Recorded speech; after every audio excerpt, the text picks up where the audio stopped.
So just make sure we are all in the right place. This is what devs should know about troubleshooting identity scenarios for Azure Active Directory. So when you have problems with authentication, authorization, you don't know what to do, you're in the right place. This is where we're going to discuss about it. And the rationale for this presentation is that whenever developers are building applications for the cloud and they have some identity scenarios, eventually you're going to hit a problem. Eventually you're going to have some misconfiguration somewhere, some problem in your code, something's not working. And very, very often, way more often than we would hope, people see that error message and they don't know how to go from there to understanding what's broken, diagnosing, and fixing it. And that's a terrible experience, right? Because the worst thing for developers is feeling helpless, like I can't solve this myself. And what's even more interesting is when we sit with those guys and walk with them through how we troubleshoot this and how we find the problem, the reaction is always, always something like, wow, I had no idea it was that simple. How could I not see that? So obviously, this is not rocket science. It's something that everybody can do. But something there is not working when these problems happen. And I think there are two parts of the solution to this bad experience. One part is there are lots of improvements that are happening right now as we speak in the product. The product teams are doing a bunch of improvements in the user experience, the way you register an app, the error messages, documentation, tooling, all of this is happening right now and will get better. But no matter how better that gets, I believe there are certain foundational knowledge areas that every developer who is working on cloud applications should have, because that will empower people to just, they face a problem like this and they don't feel completely lost. They know how to navigate that problem. And this is not just Microsoft. I think those protocols are everywhere. So a lot of what we're going to talk about here applies to pretty much wherever you go and deal with cloud identity protocols in general. Okay? So the way we organize this presentation, oh, and sure, remember to send your evaluation later. We collected, for the past year, we collected the most common questions developers bring to us. Like, I don't know how to do this. I don't know where to go to do this, right? And we broke it down into levels. So I will start with some basic concepts. This is not a tutorial presentation. I'm not going to walk how to build an application for zero and wire up with Azure AD. Vittorio Bertocci is doing 2 presentations. There's one after lunch where he's going to do that. He's going to walk and build applications and show how to do it. I'm not going there. But I just want to make sure we're all at the same page in some basic things before I start talking about questions and answers and troubleshooting. Then we have level 1, frequently asked questions about very basic stuff, like, for example, I don't even know where to go to find code samples, right? Let's talk about it. It'll be brief. Then we switch to level 2 questions, which is a little bit on the how-to. I selected a couple of questions that are very common questions that developers usually go the wrong way instead of going the right way. So I want to show what's the wrong way, what's the right way, and why. Then the fun starts where I have a dozen plus broken apps right now here that I will go and fix one by one with you guys. That's the real troubleshooting part of it.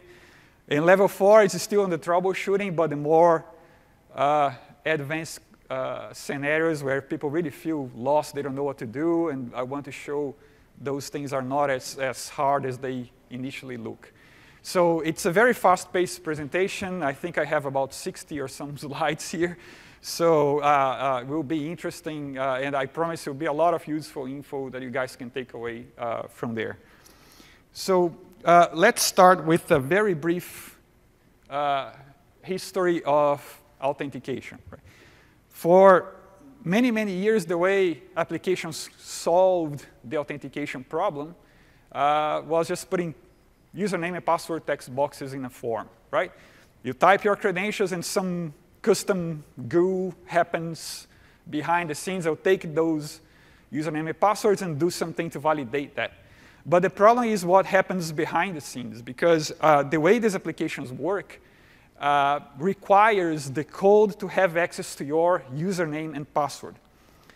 At that point, there is no control over what happens with our credentials anymore. Like, we cannot make any guarantees, because who knows what the code is deciding to do here, right? Anything could happen.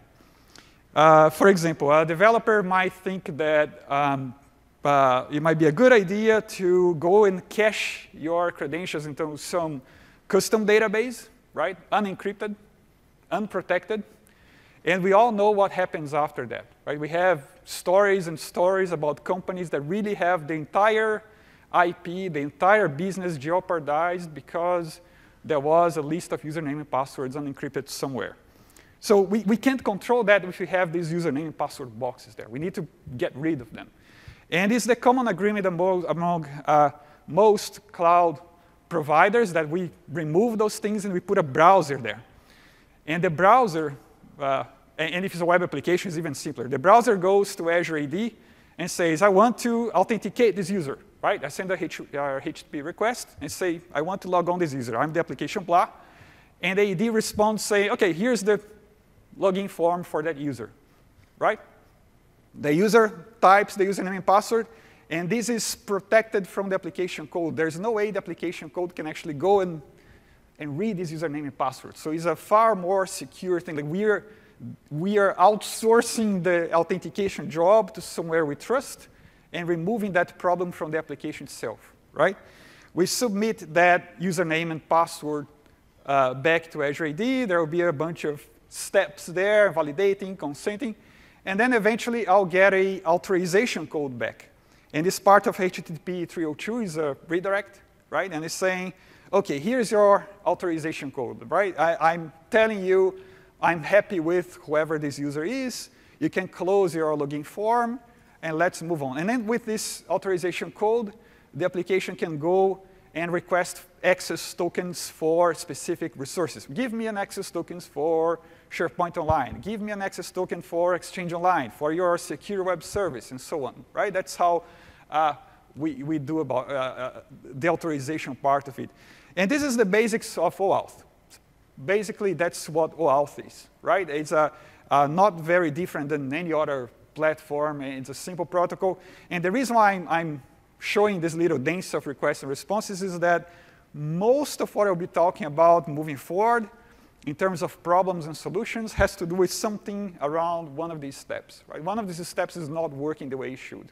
So having this picture in your mind is 80% of the job in terms of troubleshooting it, right?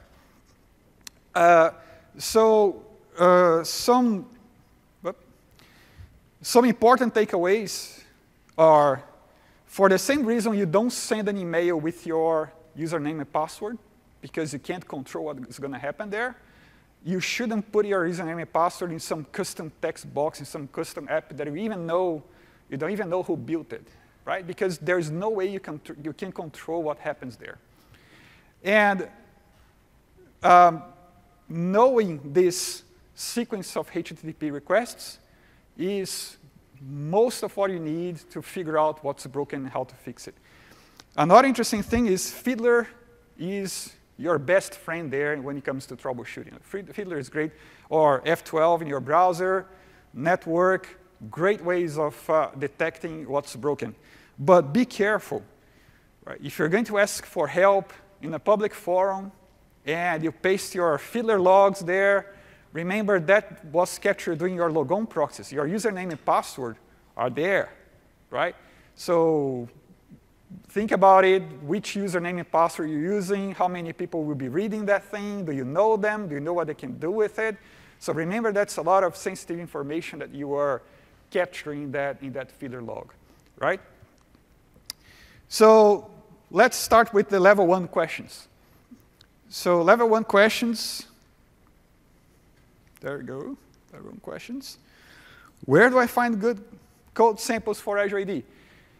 So we embrace GitHub. GitHub is becoming the place where Microsoft really publishes all source code we can get. It just makes sense. We get great feedback from developers. We interact with them.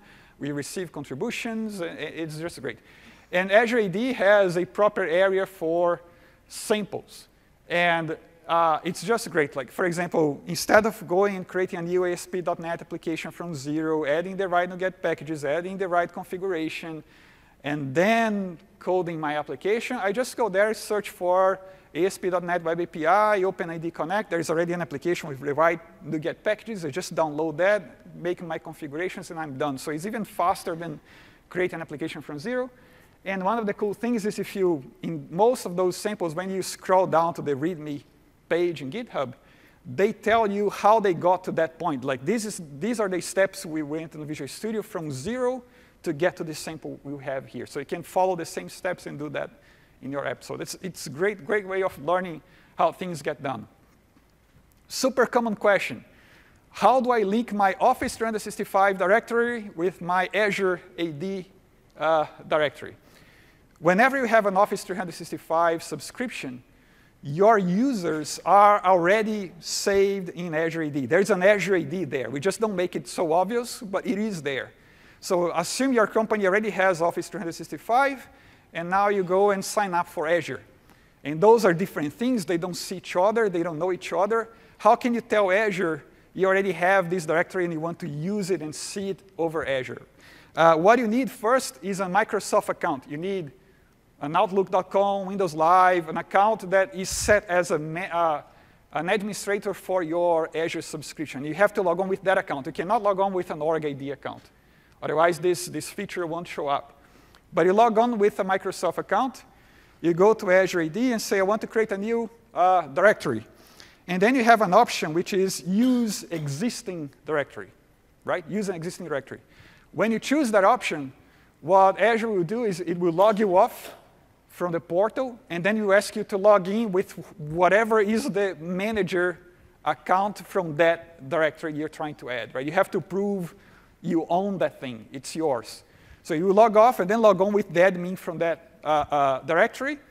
Then the link is done. Then you can go back to Azure AD, to Azure portal, and you see your new directory created, right? This is where you see your list of directories. This is your new directory. And you can see your Office applications here. Just like you can create your custom applications, the Office applications are there too. So now you can do cool things like, for example, an application that can authenticate your user and then go talk to OneDrive for Business on behalf of that user, go talk to Exchange Online on behalf of that user, to your custom web service. AD becomes that glue that connects all these building blocks together. It's a fundamental part of this ecosystem.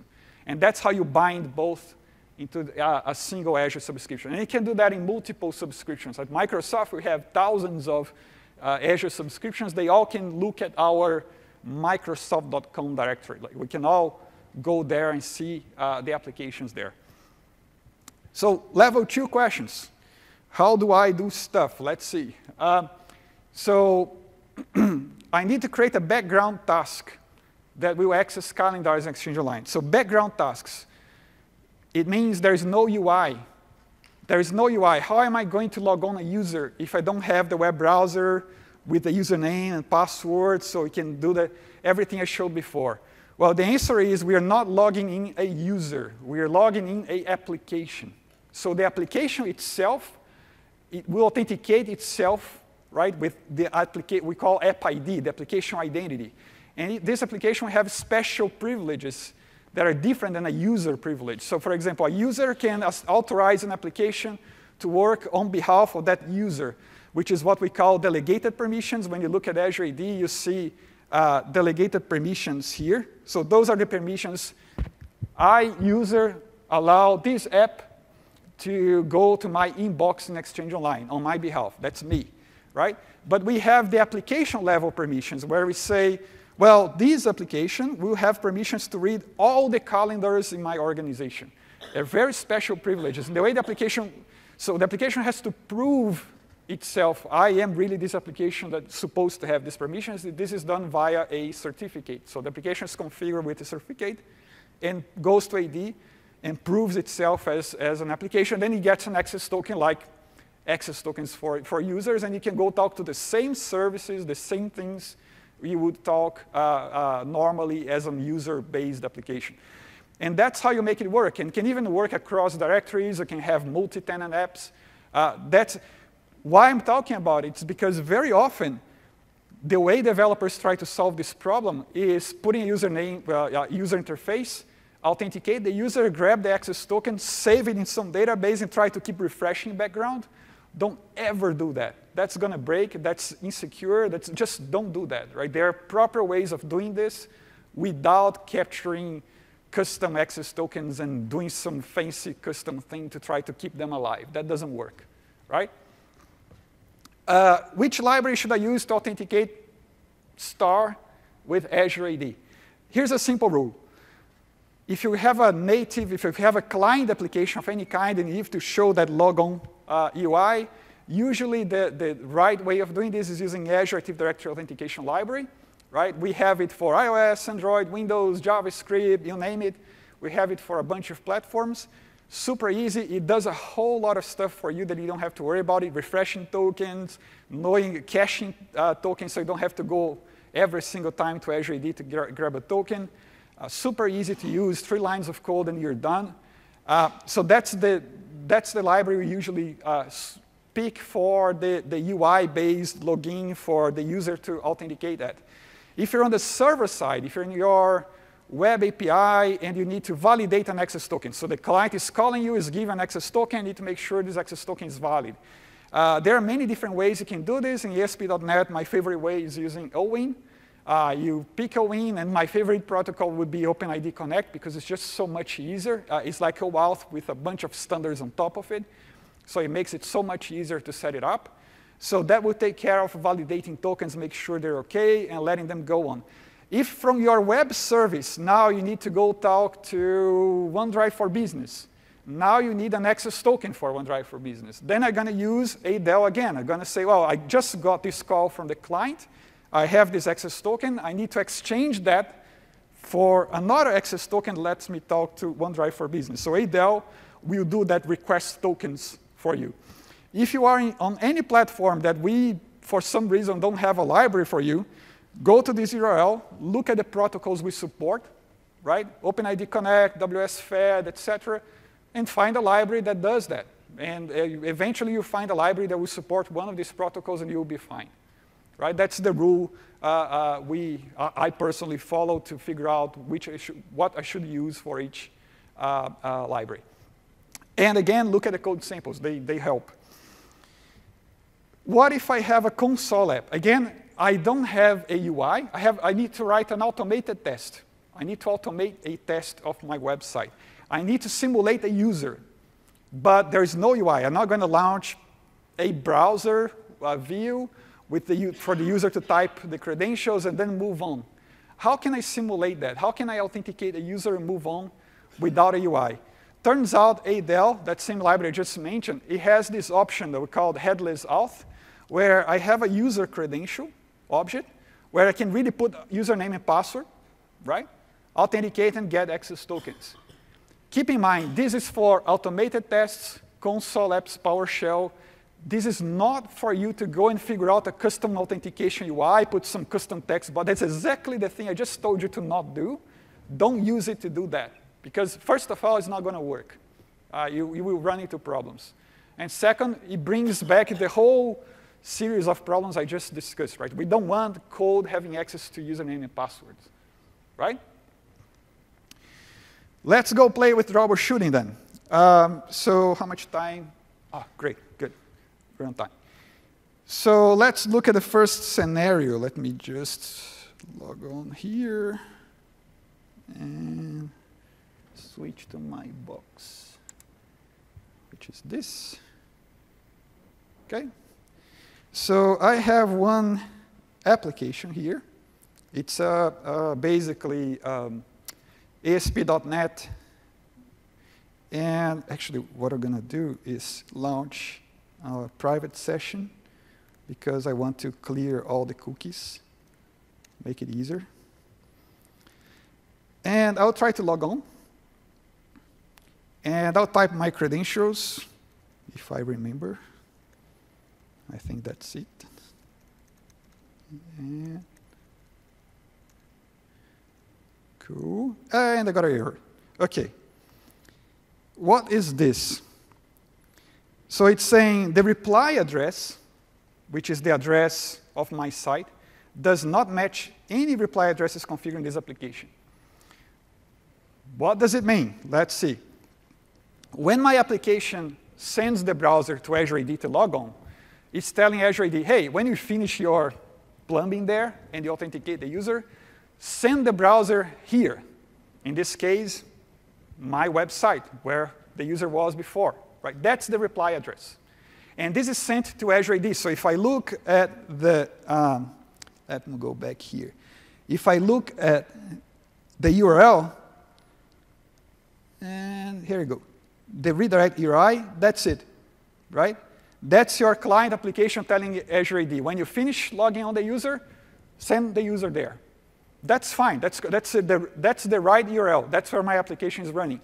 But Azure AD is looking at it and say, nobody told me this would be the URL for this app. So I will assume it's someone trying to phish this, trying to steal, pretend to be your app and deceive the user, and I'll just block it, right? How do we fix that? So what we'll do is, let me close this. I will take this URL that we used here. I will go to my application configurations, which in this case is this one. And I can tell this is the right application, not because it's called scenario 1, but because the client ID matches my client ID. So that's how I can be sure, oh, this is the right one, right?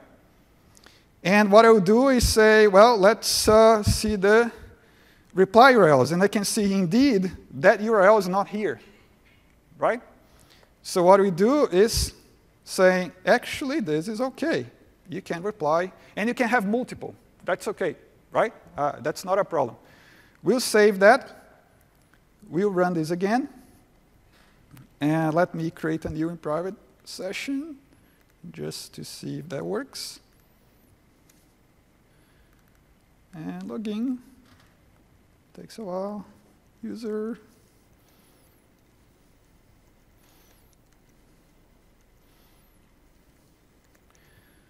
And it works. So we fixed that, right? Reply URL, that's what it is. That's what it means. When you see that in an error, it's a good hint that you know what's broken there. Let's move on to the next problem. So yeah, that's how I fixed it. 404 after login. That's similar to what I just did before. So let me open my other sample here. Sample number 2. And that's this. Very common problem, right? I launch my app. Try to log on. Sign in. Put my username, password.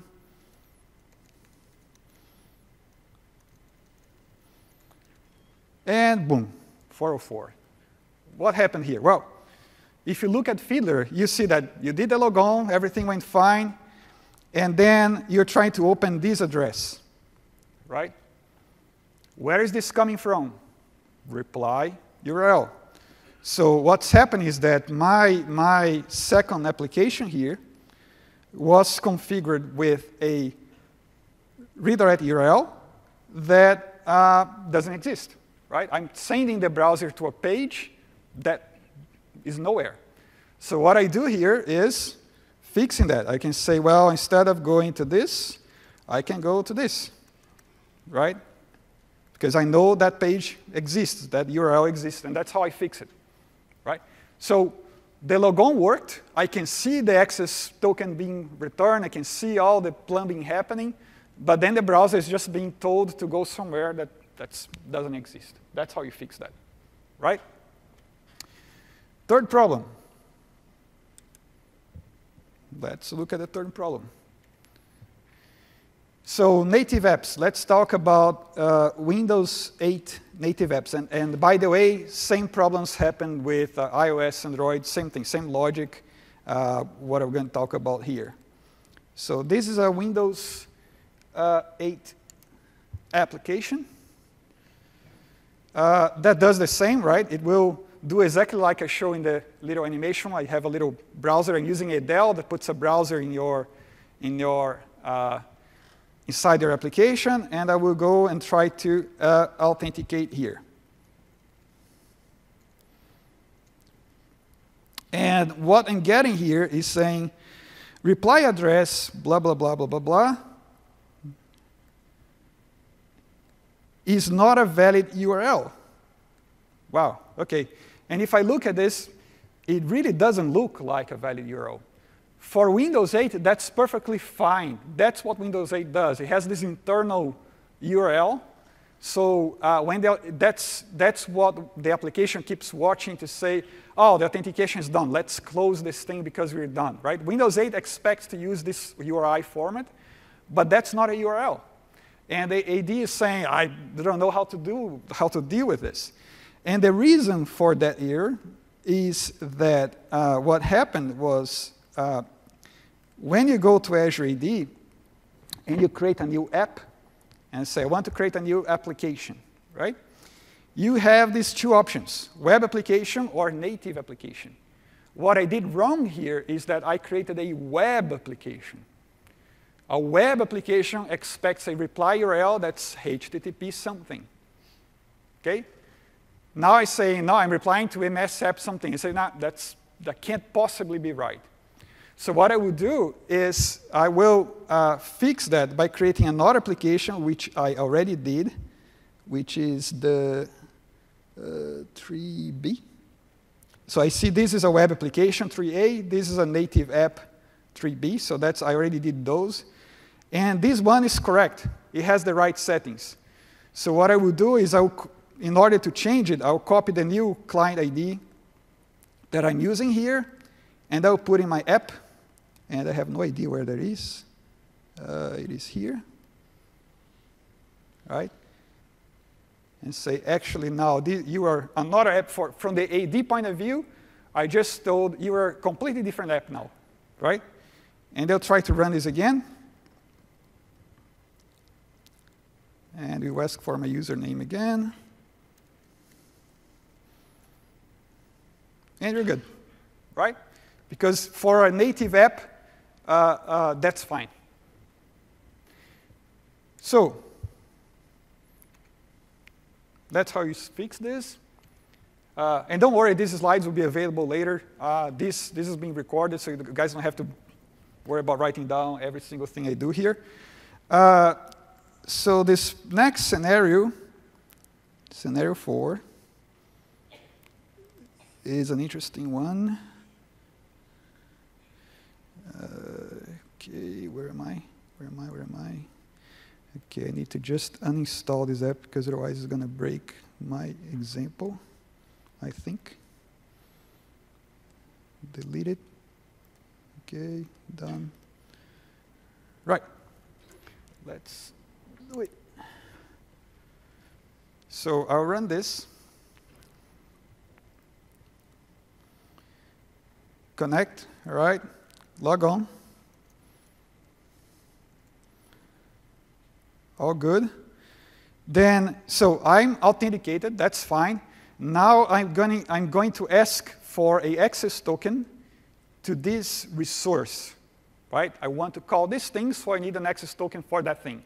That's Adele. I'm using Adele here. So I'm trying to do that, and I get an error, right?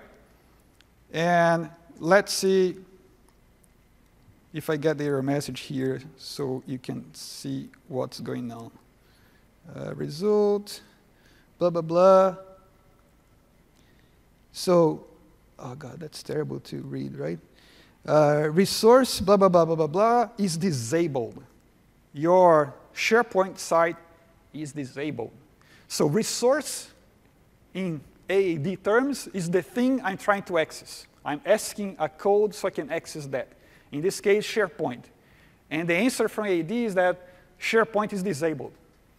What SharePoint is trying to tell you is this directory you're using doesn't have Office 365. I don't know how to give you access to a thing that doesn't exist, right? Either you don't have a license, it's a user that doesn't have a license, or you just don't have a subscription at all, right?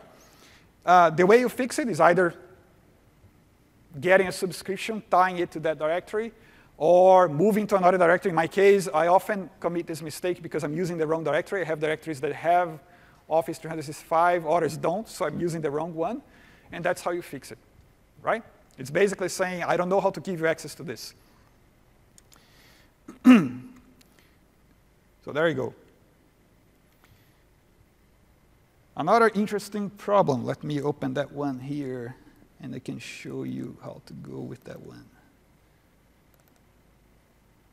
So I did something stupid because every sample I have a Windows 8 app is using the same app ID. And so every time I have to go and install, otherwise it will break my demos. Very smart. Anyway, there you go. Run it. Log on.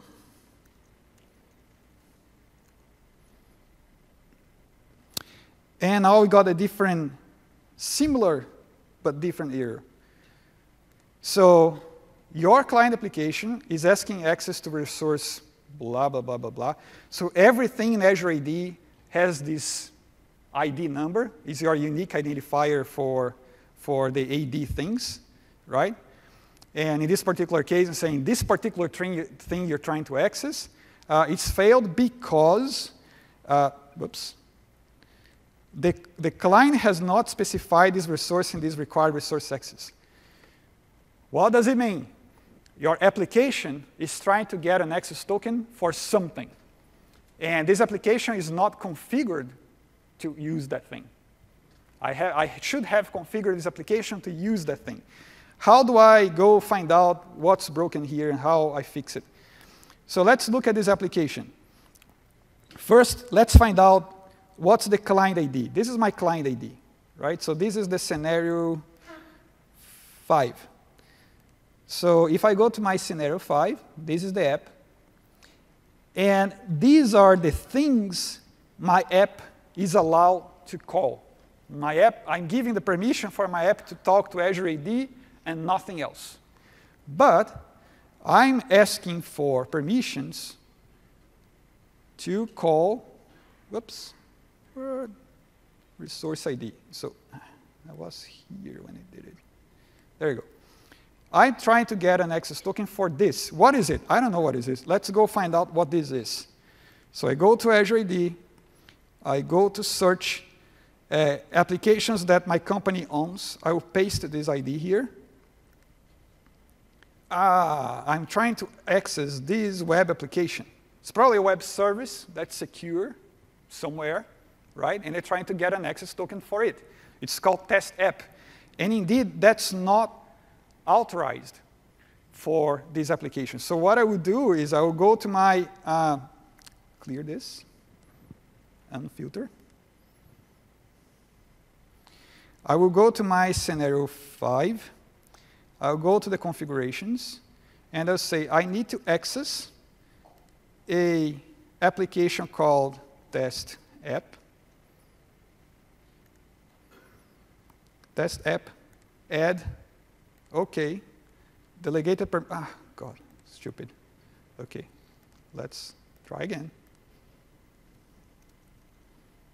There we go. Click, add. OK, don't close it. OK, save it. And now we're saying that's fine. That's fine. This app can do that. It can get an access token for it. So let's try to run it again. OK. Let's try to call this. And if I didn't do anything wrong, it's all good. No errors. That's how my application now is allowed to use other things. Same, I would do exactly the same if I wanted to give it access to Exchange Online, if I wanted to give it access to OneDrive for Business or something else, right? You have to preset that as a permission for your app. So your app don't try to be smart and go do things you never thought it was allowed to do, right? Let's keep moving.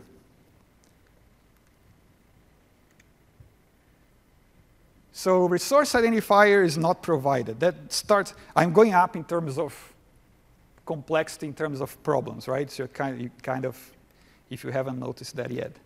So this is a cool kind of app. This is a pure JavaScript, zero libraries, just JavaScript on a browser. Ah, nice, good. Yeah, crash it, nice. There we go. Okay. So this is a pure JavaScript. So John Schuchak, he showed that in the keynote in the second day, an application called the Graph API with just JavaScript and nothing else. You can do that. So this is how I'm doing the logon. I'm redirecting the browser to this login windows.net, saying this is my directory. I want to authenticate the user. This is my redirect URI manually. I'm not using any libraries whatsoever. And then this is how I get a token. So I want to get a token for this stuff here.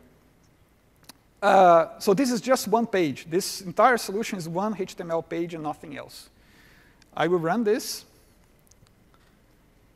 And let me put that in private mode so I don't mess with my cookies. And I'll try to run this code. So it will send my browser, go do the logon. And I got an error. Look at that. Invalid resource. Resource identifier is not provided. Again, what's a resource? It's the thing I want to access, right? It's the thing I'm trying to get access to. And it's saying, you're not telling me what's that. What's the resource you're trying to access? This is very common when you do exactly what I did. You custom build some authentication code instead of using the standard libraries. Or you just forget a configuration, which is exactly what I did here. I'm asking for permissions, but I didn't say which resource. I forgot that variable. The variable was empty, right? I didn't say what I want. So Azure AD is saying, sure, tell me what you want, and I'll give you the access token, right? If you don't tell me, I can help you, right? That's what it's saying. So there you go. Can't recognize username and password. Let's see if I can find this example here. That's a cool one as well. That's scenario 7. And that's a web application.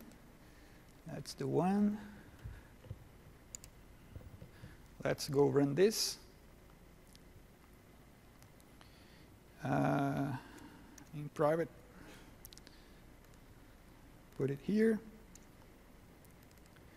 Sign in. So the reason why I'm not even seeing a username and password in the box is because I didn't close my audio in private session. So AD is saying, I already know who you are. I already did the logon. I see your cookies, so I'm not going to ask you. If I close all the browsers and start over, I'll see the username and password. So people get confused about it. So I didn't even type my password. So that's a good thing, because we try to not ask your password all the time, right? We already know you're logged in. We'll respect that. But in this case, it's saying, well, I don't know who you are, right? I can see you are authenticated. I see you are the user, blah, blah, blah, blah, blah, blah. But you are from an external identity provider, right? You are from this identity provider, and this application can't understand who you are, right? Why is that? The reason for this problem is that for this scenario 7, I accidentally, so this is my directory. This is the directory I've been using for all these demos. This is where my user is, right? My user 1 is here. And the scenario 7 wasn't created in this directory. I actually went to this directory, and I created the scenario 7 there, right? It's here. So it is saying, I know this app, I know the user, they're in different places. And you didn't tell me it's OK to have them talking to each other. Either you want that app in the right directory, because this user is external to that other directory, or maybe what you're trying to do here is creating a multi-tenant app. A multi-tenant app is a typical solution for software as a services, right? You have your directory, you have an app, and you want customers from other organizations, other directories, to log on to your app from their directories without having to do the configuration all over again, one by one. If that's what you want, the way you solve this problem is going to your application, and you're going to say, this application is multi-tenant. When you do that, you're saying, sure, now the guys from whatever .com company that use Azure AD, they use Office 365 or something like that, those users can log on to my app, consent and say, I'm fine using this app, and now I'm going to log on those guys that can access the resources from those directories. For example, if I build a new cool email client for Exchange Online, right? That's exactly what I would do. I would create a new web interface. I would create this app. I'll make it multi-tenant. And I will offer to anyone who is a subscriber from Office 365 to log on here and play with my new email client, right? That's how I will do that. The other option, if that's not what I want, is just go and create this application in the right place where the users are, right? Then it's a single tenant, only works in that directory, okay? So that's scenario 7. Scenario 8. Let me find scenario 8. Lots of broken apps here. Let's go. Scenario 8 is this one. Okay. Oh, yeah, that's right. So this is similar. This is also a pure JavaScript. I do this. The reason why I like doing this, like I would never do this in production because I don't want to custom build the whole authentication authorization code. Like there are libraries that do this better than I'll ever do. But I like to have a simple page like this because it's a great way of debugging a problem. I eliminate everything else. I take away all the other libraries, all the things that could possibly be part of the problem. And I can, with a simple JavaScript call, find out what's broken, right? And then I can go back to the real application and go fix it. It's an interesting way of debugging. So I'll call this app. Open this here. Same story, pure JavaScript, log on, user. You see that this time I closed all the browser windows, so now I have to log on again, right? I didn't say I want to save anything.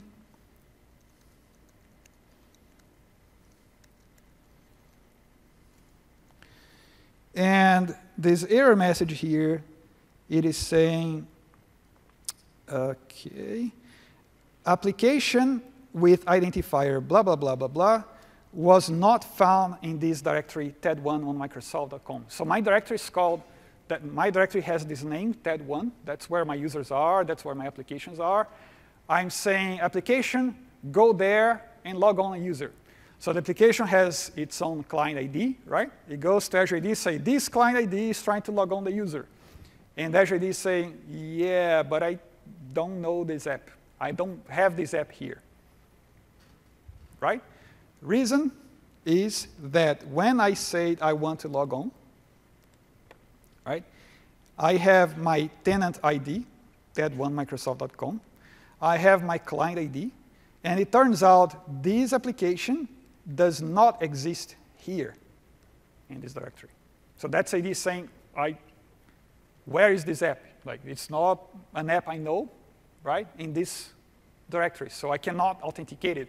And it's true, because for that scenario, which is the scenario 8, if I look at it,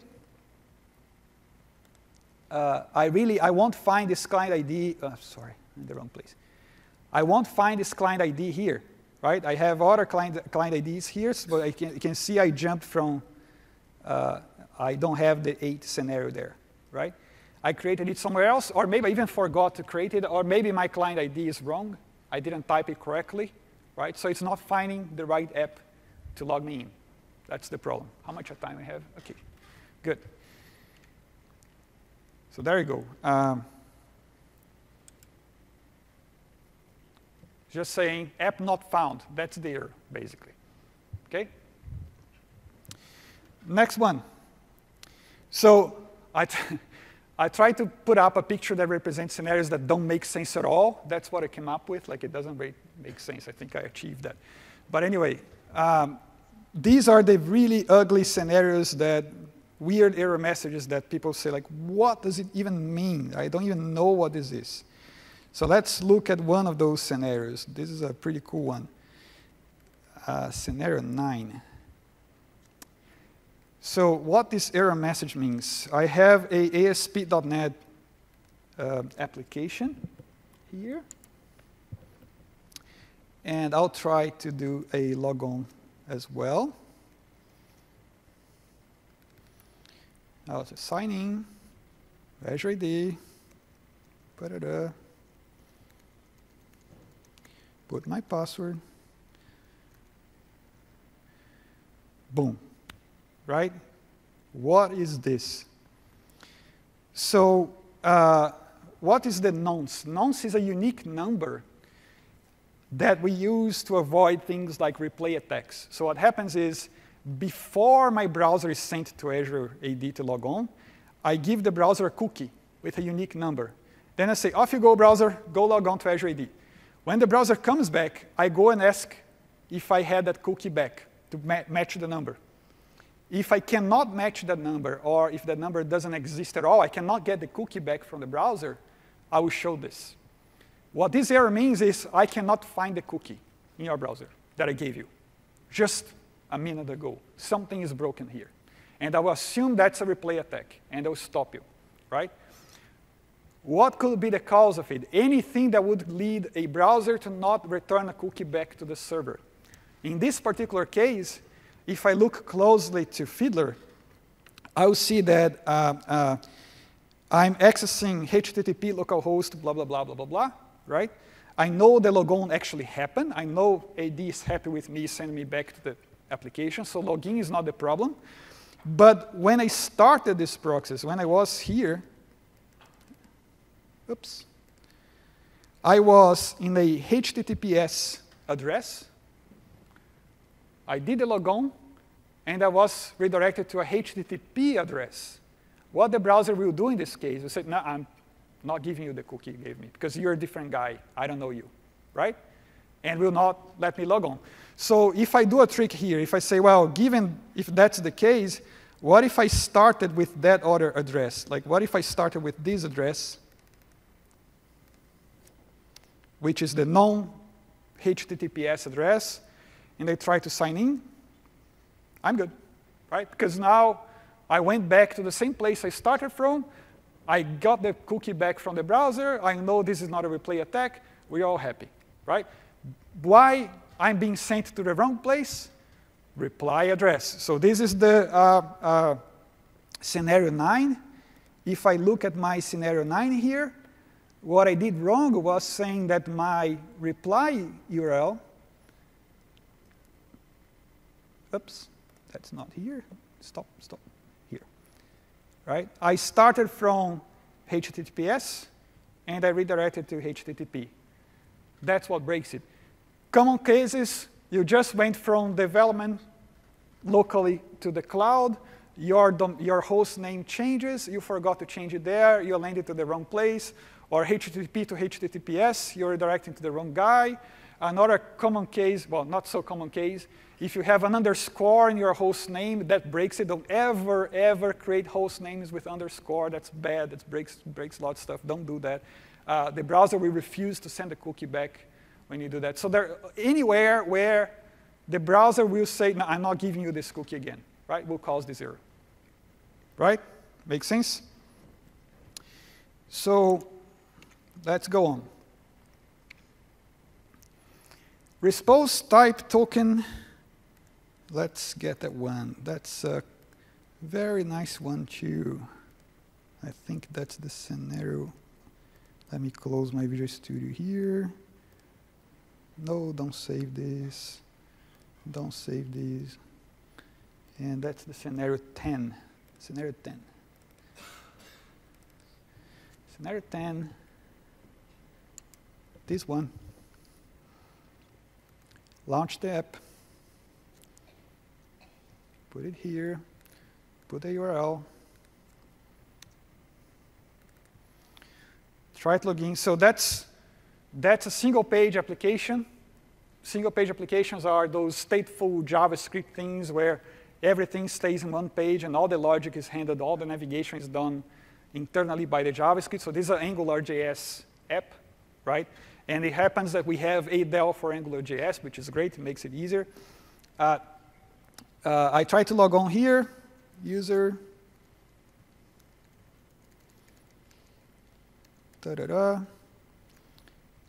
Log on.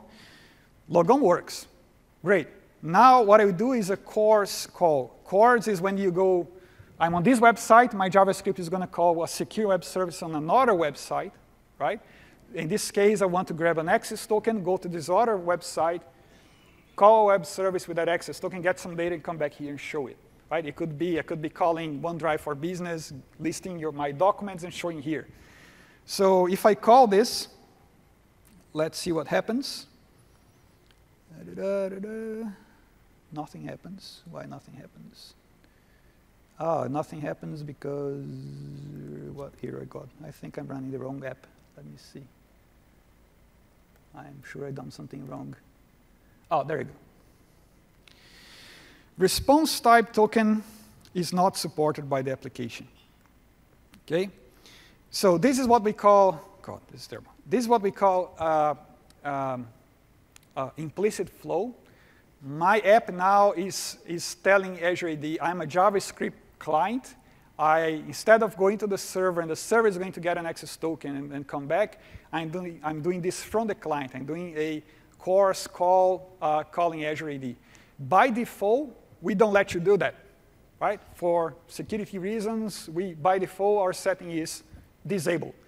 The way I enable an app to do this, this is the scenario 10. So I will go to my scenario 10 app, which is this one. And I have a manifest. Manifest is where all your deep settings in this app are saved, and some of them are not surfaced in the UI. So what I will do is I will download this manifest, open it here, right? That's my manifest. And what I will do is saying, I'm actually OK with implicit flow. That's fine.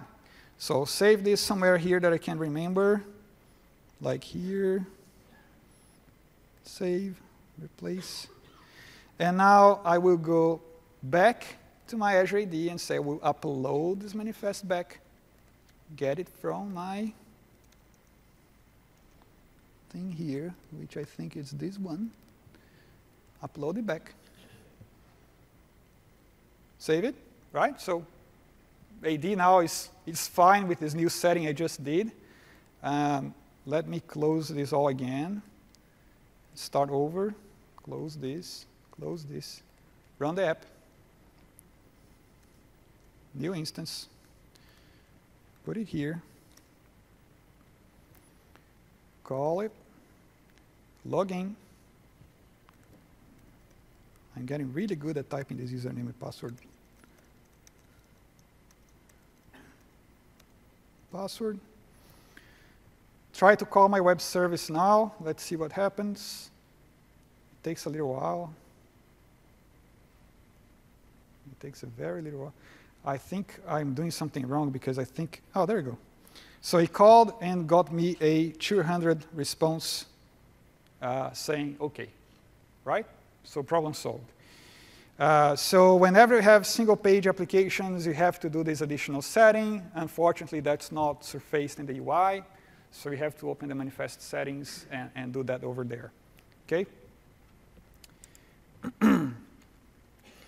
There you go. That's the setting. That's a very cool. That's my favorite problem. I like these problems. I think it's a lot of fun. This is the scenario 11. How are we with time? OK, 5 minutes. I'll try to rush a little bit. I think we have 13 scenarios, so we're close. So these are, I have a client and a server application, OK? They're both in different sites in Azure websites.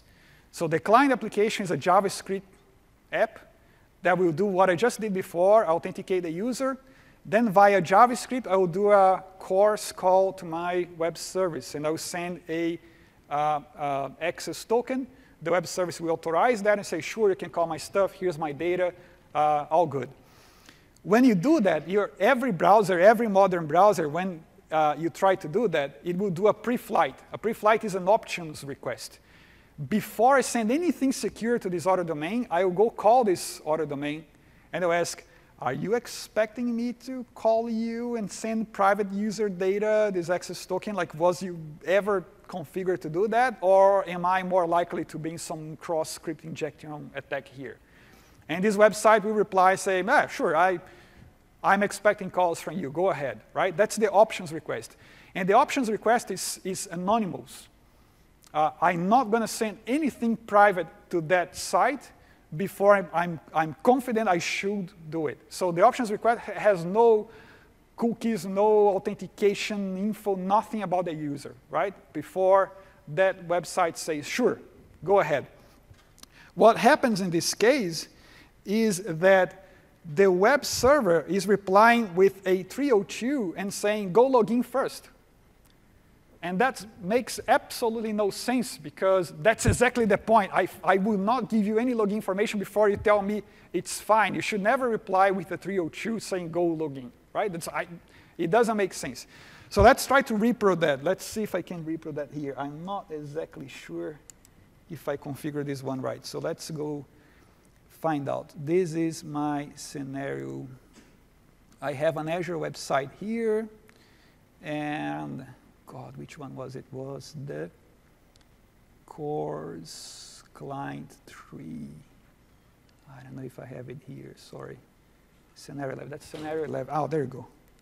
All right, so maybe that's gonna be fine, hopefully. I will call this thing. I will put this here. That's scenario 1 client. I will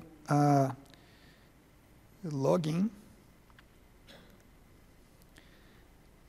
And actually, I will enable F12 so you can see that happening.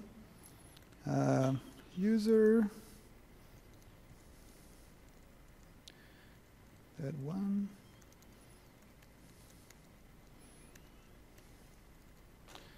Log on. Oh, that's the wrong one, is it? Oh, God. Yeah, OK, so this is the same error I showed you before, right? Reply address is wrong because I'm not supposed to call this thing. And that's because this was configured to be run on the client. That's fine, I forgot about that. So let's open those two applications. That's scenario 11 client, which is this one, and scenario 11 server, which is this one. Sorry, I don't remember how I set these things up, so I always do that. I actually think it was right. OK, I'm not sure anymore. Anyways, I might not be able to. No, I'm pretty sure it's configured correctly. Let me go to the solution first. I messed up with the configuration here somehow. I'm pretty sure this was the right thing. The reason why we get this error is when you configure your web server. So this is my server, right? Scenario 11 server. It's an Azure website. When you configure the Azure website, you have this super cool setting called Easy Auth. And if you imagine you built a site that it has 0 authentication code in it. You don't, it's anonymous. And you want to make sure only your authorized users are able to, from your directory, are able to use the site. You have 2 options. One is code all of that, put the right libraries, make sure it's all set up. The other option is you can go to the Azure website and do this, right? You say, just make sure it's locked down for my users in my Azure AD. And what this does, it puts another layer in front of your website that will make sure all the calls are authenticated, no matter what they are. Your website will never see a request if it's not authenticated. And that makes a lot of sense until you do a pre-flight, because this thing will block the pre-flight as well. It wasn't meant to be used in that way. The way you fix it is undoing this, removing this, and doing your proper coding with OIN, OpenID Connect, whatever library, whatever platform you have, to make sure you validate the token. So you cannot rely on the easy auth for this kind of scenario. Otherwise, you keep blocking the options request. That's the solution. Sorry I couldn't wrap it here. I messed up with something. I have the samples online if you guys want to look at it. So there you go. You remove the easy auth, and that's how you fix it. The mysterious case of auto log off, that was a great case. That's one of the best developers I know. So this happens with pretty much everyone, honestly. It just happens. He built an app, and he was struggling for hours because what happened was he was trying to log on. I'm almost done. Honestly, I have just one more example, and then we're done. He has this app here,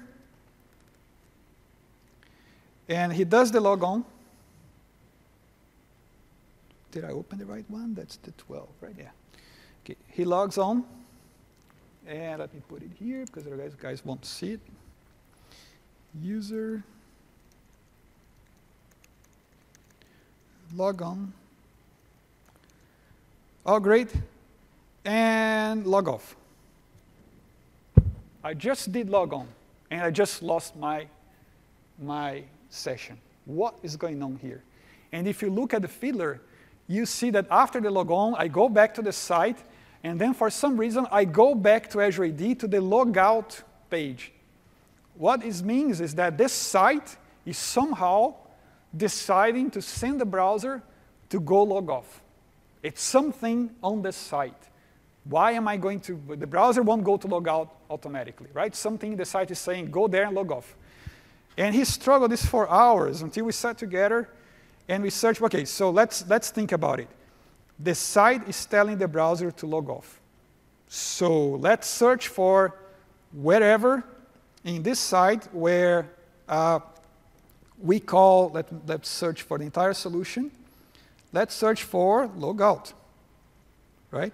So you have here, okay, if you click in this button, you log out. This is an AngularJS app, so that makes sense, right? That's okay. And there's a bunch of stuff here in the Angular that we don't care. ADEL, we don't care about this stuff as well. And, oh, look at that.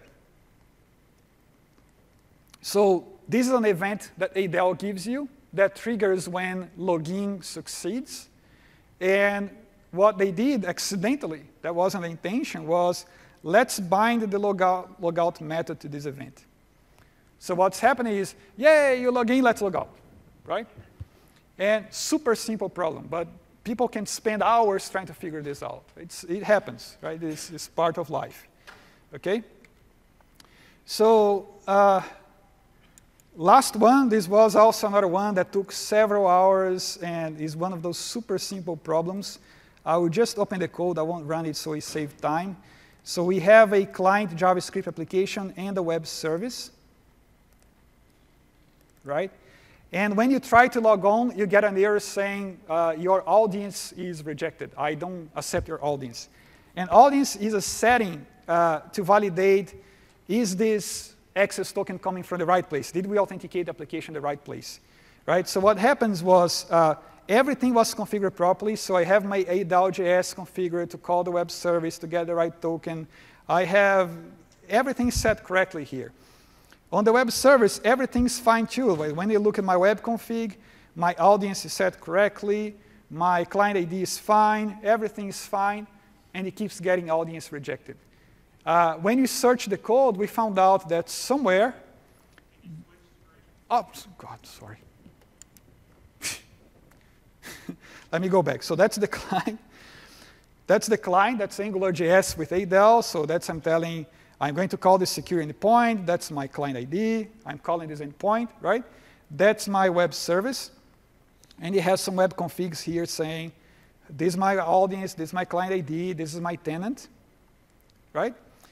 But for some reason, they messed up with this setting. This is where you go to OIN and say, I'm going to validate tokens from Azure AD. And instead of reading the audience setting, which is this one, they are reading the client ID, which is this one. And this value, turns out, is different than this value. So we are not doing anything with this. right? Two ways of solving this. One is either saying, well, so my audience is the client ID, not that value, that will work. The other way of solving this is say, well, this is actually my audience, so let's go fix this setting, and it will work. Common cause for this as well is when you publish your application to a website, and your web config gets cleared out because you're using the debug settings, so that doesn't go to the website. And now you have to go to website and manually set those values, and you forget to do that with some of those settings. So it goes blank or doesn't match. So everything works. You can open this access token. You can see the values. Everything looks fine, but the web service keeps rejecting that, and because those values are not matching. Make sense? So those are pretty much the scenarios I had to cover today. I hope you had fun. If you have more questions, feel free to reach out to me. So I had my Twitter on there. My email is my first name dot my last name at microsoft.com. Happy to help you guys out with whatever questions you have. Thank you very much.